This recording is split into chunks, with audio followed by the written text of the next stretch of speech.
15 years ago, Mason Calder was nothing more than a poor single father who spotted a homeless girl shivering under the awning of a bus station and decided to take her home. He gave her his last name, gave her a bed, and gave her a reason to believe the world still held decent people.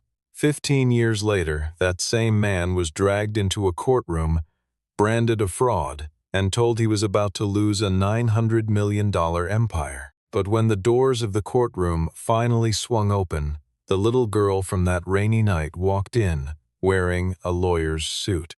If stories of quiet loyalty and breathless courtroom reversals are what you love, press subscribe now and stay with us for the tale that comes next. The rain came down hard over Baltimore that night, the kind of cold spring downpour that turned the harbor into a sheet of hammered iron. Mason Calder had just finished a double shift at the port, and the smell of engine oil and sea salt still clung to his jacket like a second skin. He was 31 then, a widower with grease permanently worked into the creases of his knuckles, and he wanted nothing more than to buy a little food and get home to his son, Graham, who was waiting up past his bedtime the way he always did. Mason walked past the old bus depot with his collar turned up against the wind, his mind already halfway to the small apartment where a boy would run to the door the moment he heard the key. That was when he saw her. A girl, maybe 9 years old, sat curled beneath the depot's cracked awning with her knees pulled to her chest and a torn backpack clutched against her body like the last thing she owned in the world. Her hair was soaked through, her shoes had holes at the toes, and she watched the passing strangers with the guarded stillness of a child who had learned that hoping for help usually cost more than it gave. No one had come for her. No one seemed to be looking. Mason slowed his steps, and something in his chest that had gone quiet since his wife's death began, against his will, to stir awake. He did not act on impulse, because impulse was a luxury poor men could rarely afford. Mason knew that a grown man approaching a lost child in the dark could frighten her worse than the cold. So he kept his distance, crouched a few paces away, and asked her name in the same low voice he used to calm his own son from a nightmare. She told him her name was Willa Brooks, and nothing more. He called the local police from the payphone across the street, and he asked them to send someone from Child Services, because he wanted every part of this done the right way, in the light, with nothing hidden. But he did not leave. He bought a carton of warm milk from the all-night counter and a cheap coat from the 24-hour shop on the corner, and he set them both beside her without a word. She did not thank him, not at first. She only studied the coat and the milk as though they might be a trick, and after a long moment she asked him a single question that would stay lodged in his heart for the rest of his life. She asked, "Are you coming back?" Mason went still. He knew that question. He had heard it in his own son's voice on the nights he worked late, and he had felt its weight in his own chest as a boy, waiting on a porch for a father who never returned. He looked at this soaked, wary, motherless child and understood that she was not asking about tonight. She was asking whether anyone in the entire world would choose to keep her. The months that followed were made of paperwork and patience. Mason submitted to the interviews and the home visits and the endless forms, and slowly he became her legal guardian, and then, in a small county office with fluorescent lights and a tired clerk, her father. He was not rich when he did it. He was not powerful, and he had nothing to prove to anyone watching, because no one was watching. He took Willa in for the plainest reason a person can have, which was simple kindness offered at a moment when he himself could barely keep his own head above water. On the day the adoption was finalized, he placed a house key into her small palm and folded her fingers over it, and he told her something she would carry for 15 years. He said, "In this house, nobody gets left out in the rain." That sentence became the promise at the center of everything that came after. Time moved the way it always does, faster than anyone expects. Mason kept his job at the port by day, repairing tractor units and stubborn diesel engines, and by night, at the kitchen table under a lamp with a bent shade, he taught himself the business of freight. He noticed what the men in suits never bothered to see, that the whole industry bled money from 1,000 small wounds. Trucks ran empty on their return trips. Cold storage sat idle, waiting on orders that arrived too late. Containers hung frozen at the docks for days at a time, simply because the big companies guarded their data like misers and refused to coordinate. Mason had spent his whole life inside those wounds, and he began to imagine, engine by engine and route by route, how a man might stitch them closed. From a cramped garage with a leaking roof, he founded Calder Harbor Services with 3 second-hand trucks and a crude dispatch program that Graham and Willa helped him refine once they were old enough to sit at the keyboard. What Mason had that the others lacked could not be bought at any price. He understood the workers, he understood the drivers, the mechanics, the longshoremen who moved the freight with their own backs, because he had been every one of them. He did not build his company from a boardroom. He built it out of mud and sweat, and the plain honor of keeping a delivery time he had promised. And word spread among the men who mattered that Calder was a name you could trust.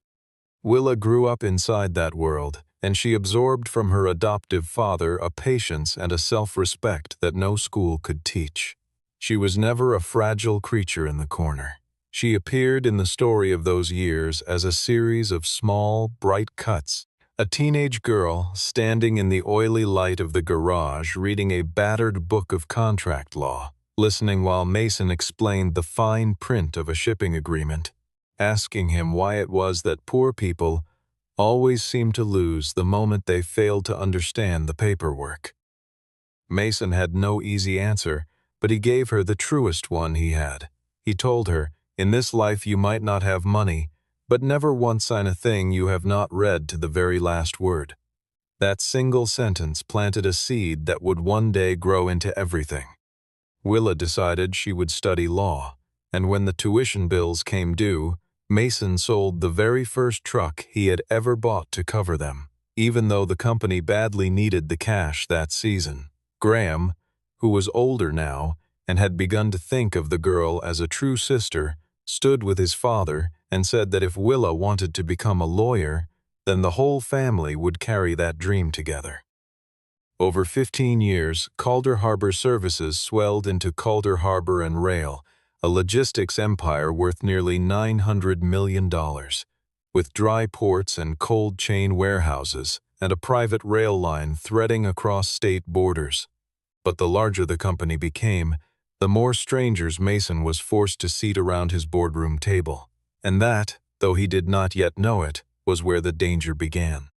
In the present day, Mason Calder was no longer a broke mechanic with grease under his nails. He was the founder of an empire that owned dry ports, refrigerated warehouses, a private railway, and federal shipping contracts that moved goods across the whole eastern seaboard. And yet he still wore the same worn canvas jacket he had worn at the docks, still laced up steel-toed work boots every morning, and still took his lunch sitting on an overturned crate beside the drivers rather than in any glass-walled dining room. To the men who moved the freight, that simplicity made him a king worth following. To the board of directors, it made him a relic. Barton Kingsley, the chairman of that board, had decided that a man who ate lunch with truckers was no longer fit to steer a corporation approaching $1 billion in value. He was a polished creature of committees and quiet lunches, and he had come to see Mason's plain habits as a weakness to be exploited rather than a virtue to be honored. Kingsley formed a private alliance with Priscilla Van Dorn, the chief executive of Van Dorn Equity, a woman who came from old financial blood and wore her ambition the way other people wore perfume.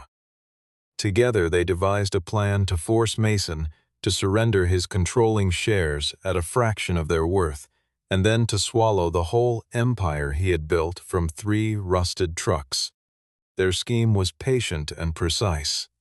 Kingsley engineered a lawsuit built around an old military freight contract, and he accused Mason of using company assets to fund a private trust for his family, and most pointedly for Willa, the adopted daughter who shared none of his blood.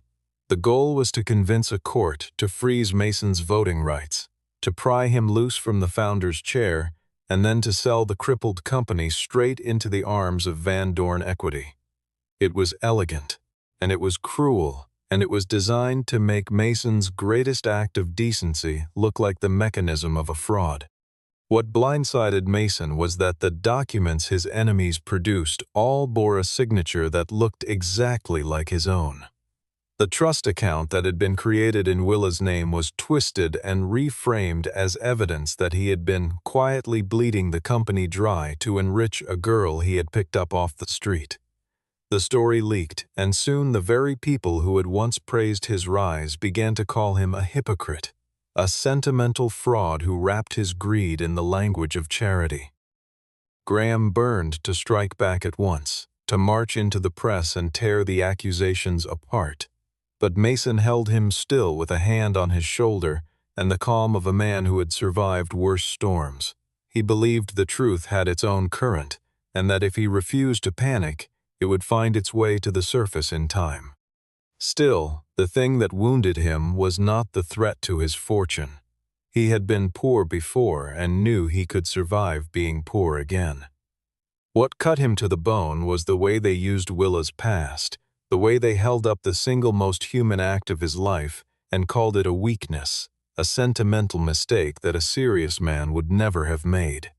They spoke of the frightened girl under the awning as though she were a liability on a balance sheet, and they suggested that his love for her had rotted his judgment.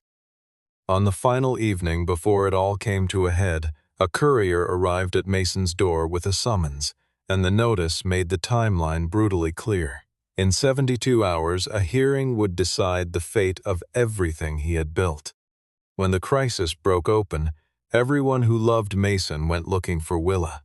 She had grown into a young attorney based in Washington, specializing in the tangled worlds of trust law and corporate fraud, precisely the fields that now threatened to consume her father. She was, by any measure, the one person alive most equipped to defend him. But at the exact hour Mason needed her most, Willa did not answer her phone. Her office said only that she was away. Her apartment sat dark. The messages went unreturned, and the silence stretched out like a held breath. That silence bred suspicion, and suspicion is a hungry thing. Had Willa turned her back on the man who raised her, choosing her career over the father whose name she carried? Had Van Dorn's money reached her first and bought her allegiance? Or was she hiding some secret of her own, some truth too dangerous to speak aloud? Barton Kingsley seized upon her absence like a gift and fed it to the press with a smooth and knowing sorrow. He told anyone who would listen that even Mason Calder's own adopted daughter would not stand up to defend him, and surely that told the world something rotten lived inside the Calder family. Priscilla Van Dorn, in a chilly interview delivered from a marble lobby, remarked that an empire could never be run on pity, and that sentiment had finally caught up with a foolish old man. Mason did not blame Willa. In the quiet of his study, he lifted an old photograph from his desk, a faded picture from a rainy night at a bus depot, and in it a small girl wore the cheap coat he had bought for her and stood beside a young Graham, smiling so faintly you had to know her to see it. He held the photograph a long time. Then he said to June Holloway, the loyal legal secretary who had stood by him for years, that Willa owed him nothing at all. He had not taken her in so that one day she would repay the debt. He had taken her in because a child was cold, and no arithmetic of gratitude had ever entered into it. That refusal to treat love as a loan made Mason larger in that dark hour, not smaller. What no one in Baltimore knew was that Willa had not vanished out of fear or betrayal. She was hundreds of miles away, moving through the dim back rooms of an old law office, hunting for the original of a trust document that June Holloway had once been entrusted to keep safe. And in the course of that search, she had discovered something that changed the entire shape of the accusation. The fund standing in her name was not money that Mason had siphoned out of the company at all. It was a founder's protective trust, established long before Calder Harbor and Rail ever went public, built for the express purpose of shielding the company's founding principles from exactly the kind of predators now circling it. Late on the second night, in a records vault thick with dust and the smell of old paper, Willa found what she had come for. It was a sealed archival box, its edges frayed with age, and across the front in Mason's own careful hand were written words she read 3 times before she trusted them. The box was labeled, "For Willa Brooks Calder, when the court finally asks who owns the promise." She sat down on the cold floor with the box in her lap, and for the first time in 15 years, the frightened girl and the sharp young lawyer became the same person again. The hearing convened in the federal commercial court on a gray morning, and the air inside the chamber was formal and cold and heavy with pressure. Mason sat at the defense table beside a temporary attorney who had inherited a case he did not fully understand, while across the aisle Barton Kingsley commanded an expensive phalanx of lawyers led by the notorious Elliot Wainford, a man who had built his career on strangling opponents with the very contracts they had signed. Judge Margaret Ellison presided, a stern and famously unbribable jurist who had thrown wealthier men than Kingsley out of her courtroom, and she asked both sides to make their positions plain.